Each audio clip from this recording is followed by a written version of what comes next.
हिंगोली जिल्ह्यातील 524 ग्रामपंचायतींमध्ये स्वयंचलित हवामान केंद्र उभारण्याचा निर्णय शासनाने घेतला आहे, जेणेकरून शेतकऱ्यांना हवामानाचा अचूक अंदाज मिळेल। मात्र अनेक ग्रामपंचायतींमध्ये अद्याप जागाच उपलब्ध न झाल्याने ही यंत्रणा प्रत्यक्ष कधी सुरू होणार असा प्रश्न निर्माण झालाय। परभणी शहर वाहतूक शाखेने बस स्थानकाच्या मुख्य प्रवेशद्वारासमोर लावलेल्या बॅरिकेड्समुळे बसेसला स्थानकातून बाहेर पडताना थेट छत्रपती शिवाजी महाराज पुतळ्यापर्यंत 1 किलोमीटरचा उलटा फेरा मारावा लागतोय। या अनागोंदी कारभारामुळे एसटी महामंडळाचे दररोज शेकडो लिटर इंधन वाया जात असून प्रवाशांचा वेळही वाया जात आहे। तब्बल 4 वर्षांच्या प्रदीर्घ प्रतीक्षेनंतर नांदेड स्थानिक प्राधिकारी संस्था मतदारसंघाची विधान परिषद निवडणूक 18 जून रोजी जाहीर झाली आहे। या मतदारसंघात आतापर्यंत काँग्रेस राष्ट्रवादीचे वर्चस्व राहिले असले तरी बदललेल्या राजकीय परिस्थितीत आता भाजपाचा झेंडा फडकण्याची शक्यता वर्तवली जात आहे।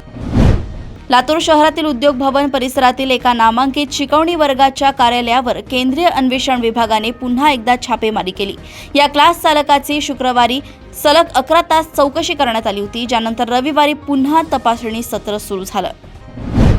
धाराशिव जिल्ह्यातील पेठसावंगी गावात जलजीवन मिशन अंतर्गत नळ कनेक्शन दिले असूनही वर्षभरानंतर पाण्याच्या टाकीत पाणीच पडलेले नाही।